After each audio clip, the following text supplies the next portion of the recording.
我们在上期谈到了心理现实，今天我们继续深入这个概念。我想很多人看过前面老狐狸的段落会觉得这是超现实，对吧？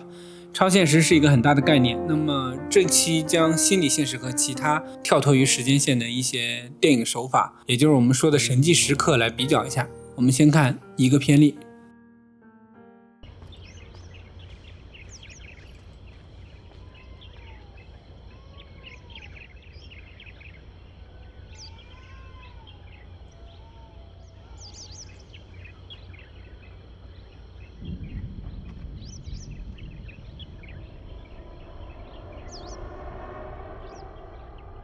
我第一次看这个片段的时候，当时是非常震撼，因为这个电影节奏慢，那时候还年轻，看得昏昏欲睡，突然看到这个就清醒了。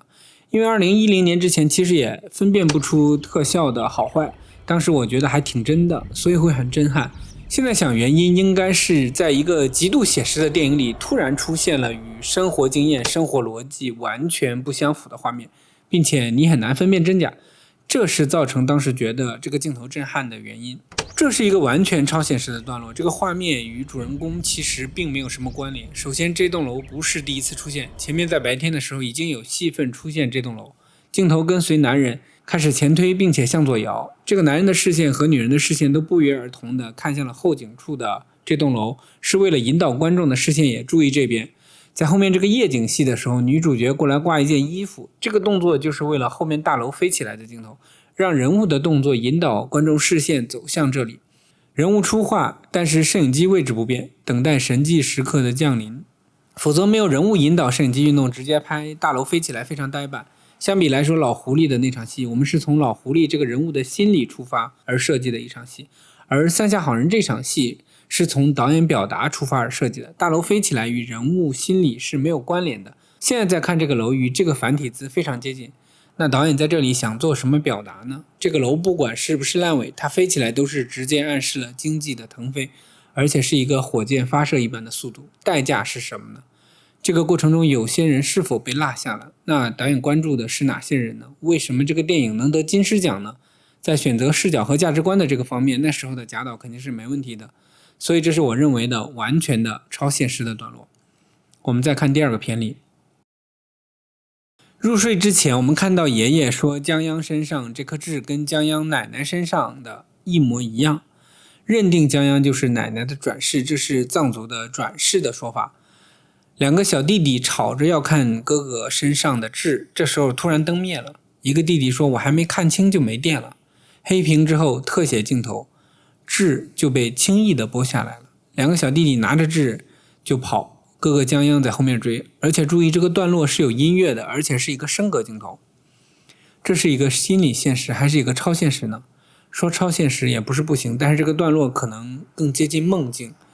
但是梦境不代表没有导演表达，要拍梦境是要想好梦境里的东西到底指向背后的意义是什么。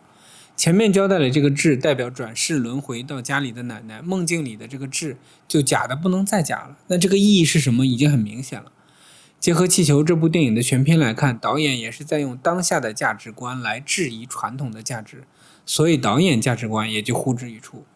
第二个段落，爷爷去世了，父亲达杰和儿子江央送爷爷尸体走的时候，这个镜头里似乎江央已经闭眼睡着了。那后面这个段落更像是江央的梦境，因为在这里他还叫了一声爷爷。黄色的天，黑蓝色的大地，天地交相辉映间，一个老人踽踽独行，配上庄重悠扬的音乐，这是导演认为的藏族人死后的升天之路，也是江央的爷爷转世轮回之路。因为在电影里，男主人公达杰和儿子江央都认定女主人公再次怀上的孩子就是他的父亲，也就是江央的爷爷转世轮回到这个家里的。梦境是个筐，什么都能往里装，尤其是当很多人不知道为什么想拍这个段落的时候，你可以说这是个梦境，对吧？说了梦境，什么都解释得通了，因为做梦是可以不讲生活逻辑，更无需戏剧逻辑的。这个爷爷去世的片段说是超现实行不行？其实也可以。从人物心理出发，经常我们还能看到一个视听手法，闪回。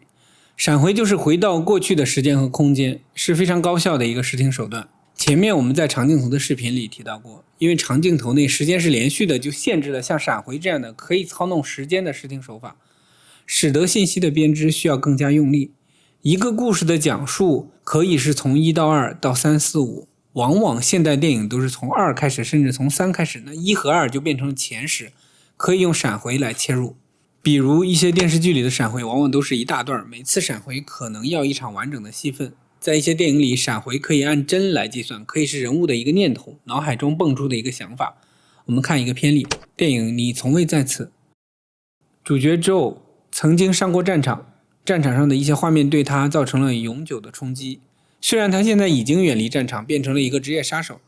但是他还是时常会想起战场上的一个瞬间。第一段，他刚刚结束了一个任务，在家里待着没事儿干。这个镜头可以看到他的眼里有泪水，而且身体起伏很大，情绪有很大的波动。突然插入一个镜头，一个沙漠上的男孩脚趾动了2下，这个镜头的长度只有1秒010帧，这是人物脑海中闪过的瞬间，这个瞬间是人物在现在这个时间点之前真实经历过的。通过表演，我们也能知道这个瞬间对他来说非常重要。在后面的篇幅中还有好几次闪回到同一个瞬间，但是区别就是这个闪回的段落会越来越长，慢慢到最后大概就知道了那一整个瞬间的原貌。第2个片段，Joe藏在衣柜里，塑料袋捂头，这是他的童年阴影，他成年后还一次次的体验这种窒息的感觉。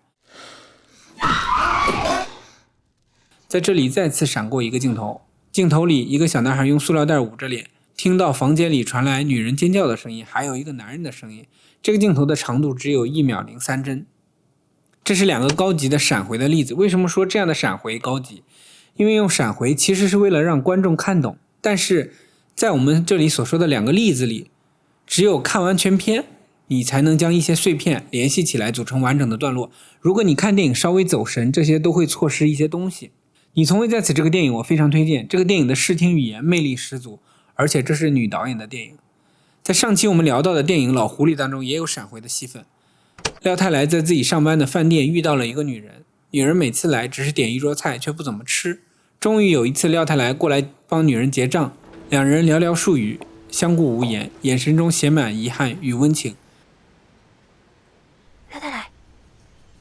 直接切到一个学校的镜头，这个学校从美术陈设上看是很早年代的学校。其实我们立马就会知道，这个男孩和女孩就是廖太来和这个女人，甚至从前面成年男女的眼神到这个镜头，我们已经知道他俩曾经在学校是恋人，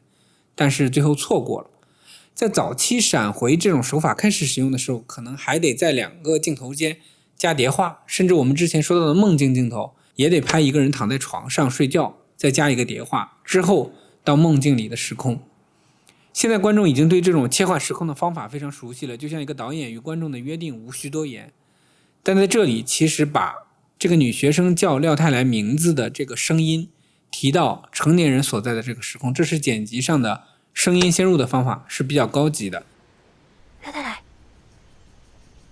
这种方法用的最多且最明显的电影是中国大陆的《罗曼蒂克消亡史》。这一期我们聊了超现实、梦境以及闪回，在下一期中我们再次回到第1期所提出的心理现实的概念，我们再看几个片例，将心理现实与超现实、梦境以及闪回的区别讲清楚。好的，我们下次见。